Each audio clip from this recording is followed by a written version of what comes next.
Biglaan at nakapalis na pa kami kabayan. Lintik na. Buti may dala tayong power bank kabayan. Bigay ng kababayan, Kuya Michael. Salamat po very much, Kuya Michael. Napakalaki ng power bank na binigay sa akin.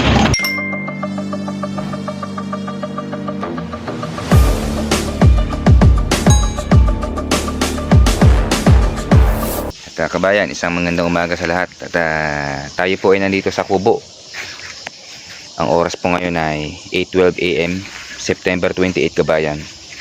Araw ng Sabado at wala tayong trabaho ngayong umaga. Pero hindi ko pa alam mamayang hapon kabayan. Kabayan, tatambay po ako sa 7-Eleven saglit. At wala nga po tayong pasok ngayon. Bibili po tayo ng tinapay doon na ating kakainin para sa mamayang hapon po ay pang merienda. Meron tayong 100. Doon ako nag-almusal sa kay Kuya Michael kanina, gulay. Pero ang gagawin natin sa 100 kababayan ay bibili tayo ng mga tinapay. Kasi meron tayong makain-kain kabayan. Ito kabayan, 39.90. Tsaka ito. Ito lang magkano presyo na ito eh. Ito kabayan seaweed pork loaves bread. Tsaka cupcake.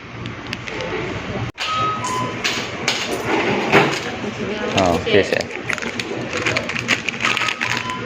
Kabayan, silipin natin ang CR sa 7-Eleven. Yung kabayan. Una po dito ay meron yan, salamin. Tsaka yung ihian dito kabayan. Ay mababa lang.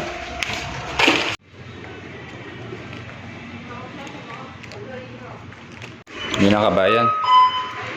Tayo ay pabalik na sa bundok.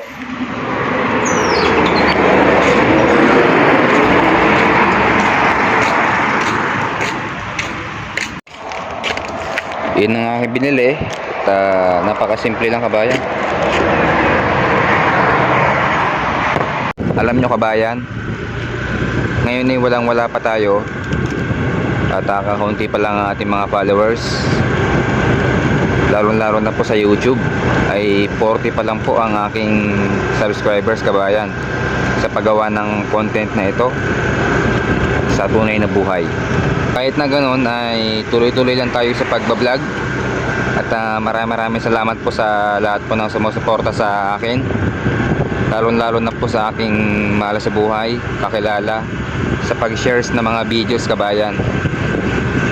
Gusto ko ay kahit papano ay unti-unti nyo rin ako makilala sa aking ginagawang pagbablog kabayan. Ako po kasi ay nanghihinayang kabayan sa mga lilipas na araw, buwan, taon na pamamalagi ko dito sa Taiwan. Kung hindi ko po ito gagawin ay isa po ito sa aking libangan sa pag-share ng aking buhay kabayan sa inyo. Dito po pala kabayan sa amin na kalagitnaan ng bundok ay may ginagawa po na construction. Kasi po ay paghuho na po yung gilid niyan. Yan po ay harang sa gilid para iiwas disgrasya po. Tsaka po inaayos nila. Araw po ngayon na Sabado kabayan, September 28. Tayo po ay walang trabaho talaga. Napakasarap na araw, napakasarap mag vlog kabayan. At sa mga nanonood po sa akin, thank you very much sa react, sa shares po kabayan. Ngayon kabayan, ang pinaka aking content ay mismo sa buhay kabayan. Merong seryoso, malungkot at masaya, medyo masaya. Ngayon po ang buhay kabayan ay weather lang talaga. At atin po sinishare yan kabayan nang walang-wala pa tayo ngayon. At sa awa ng Diyos ay tayo ay makaahon-ahon.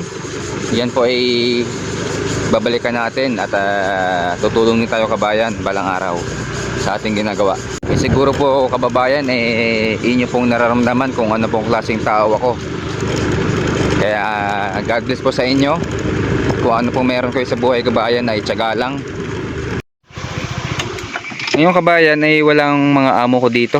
yung lalaki ay bumaba at hindi ko alam kung saan. Basta wala kaming trabaho ngayon. At ang babae ko naman na amo ay nasa Pingtong kabayan, gumagala-gala sila. Kabayan, dito po sa amin kabayan ay napakaluwag po talaga at napakasarap ng trabaho po dito sa amin kasi pag-aaraw po ng walang order ay talagang wala pang pasok kabayan. Ang kagandahan po sa amin dito ay per order po kami. Kaya hindi po kami madalas nagtatrabaho ng walang order. Mas maganda po sa amin na trabaho ay bagong pitas kabayan. Kapag may order, tsaka pipitasin ng mga buko na kung ilan ang ma-harvest. Ito po ang kagandahan sa aming trabaho kabayan. Kaya merong araw na walang trabaho.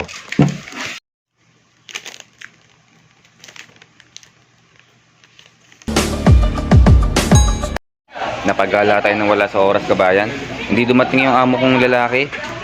Anong oras sa 12:30 na wala pa pagkain. Dito muna ako bumili 7-Eleven.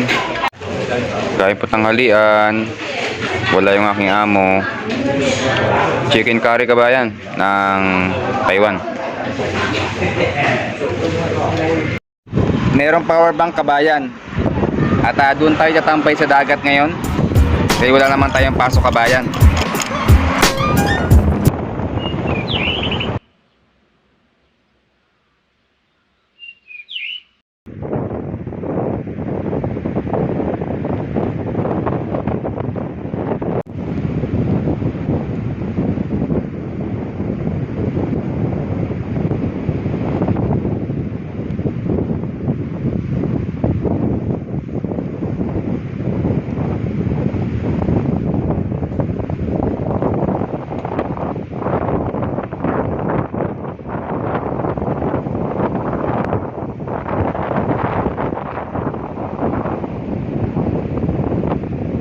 Kabayan, napakalakas po ng alon ngayon dahil nga po may bagyo.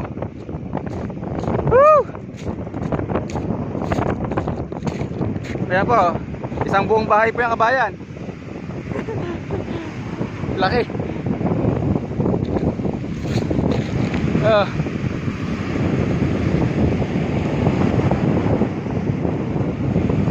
Ito mga kabayan, tayo po ay pauwi na at hinahanap tayo ng amo.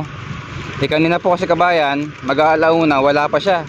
Ayan, karating ko lang at ito po ay biglaan kabayan dahil pumunta yung truck sa amin dito. At i-deliver sa Taytong Mario Joseph. Biglaan at kakapalis na pa kami kabayan, lintik na. Buti may dala tayong power bank kabayan, bigay ng kababayan Kuya Michael. Salamat po very much Kuya Michael. Napakalaki ng power bank na binigay sa akin. Kabayan, lagi ko po ay mabuting tao. At ano lang po ibibigay sa iyo ng mga kababayan natin, FW. Dahil kung mabuti tayong tao. Kaya kababayan, sa buhay ay wag na wag kayong mangangamba, no? Dahil mga ganyan sitwasyon ay biglaan po ang mga nangyayari sa buhay.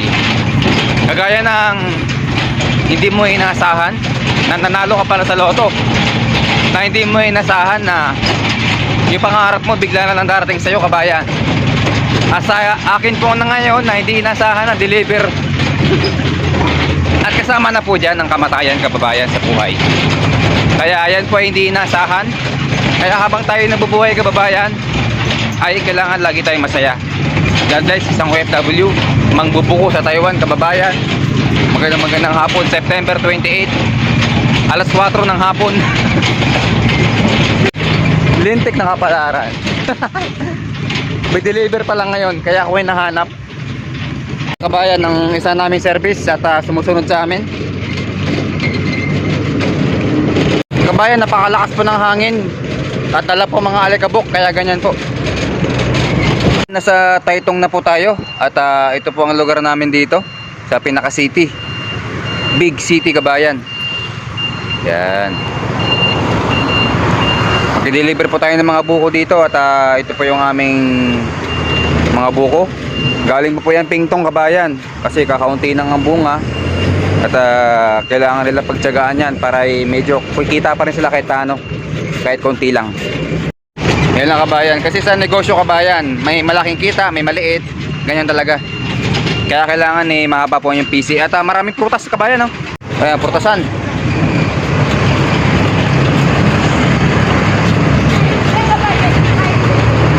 Ayan, mga prutas.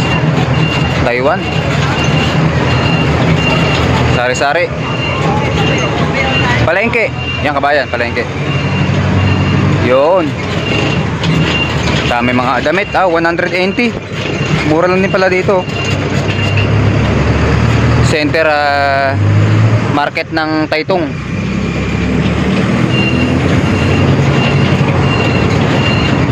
Yan, Family Mart.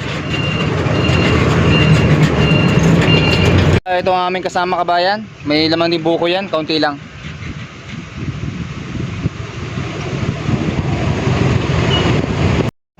Mga kabayan, kumusta? Magandang hapon po sa lahat. Yan, kami po kabayan, kami po pauwi na. Dito kami sasakay sa isang pula. Yan kabayan, kami po pauwi na. At talagang pasaway matanda, nasa gilid pa talaga ng kalsada.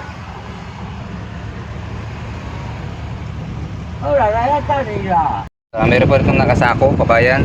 Kasi yan po yung mga pinagkukusan ng tubig kabayan ng buko. Ang pinapakinabangan po dito ay ang tubig lang, wala po yung laman. Tapon na po yung mismong buko niyang kabayan. At kabayan, napalipat tayo sa kotse. At tayo pauwi na. Diretso na po yan sa amin. Ay, bibili kami ng pentang. Yan.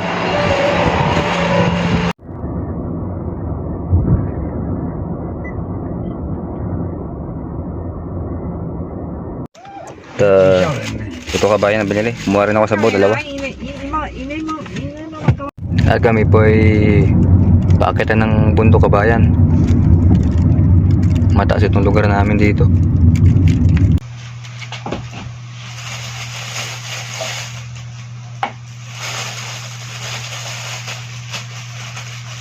Kabayan, kain tayo. Meron ako ditong gawa na chili garlic. Yakult, libre na po yan. Kuha mo 2 sabaw. Tsaka po yung baboy na pinirito. Gago, mali ako. Akala ko susuyuin pag galit. Akala ko gagayahin.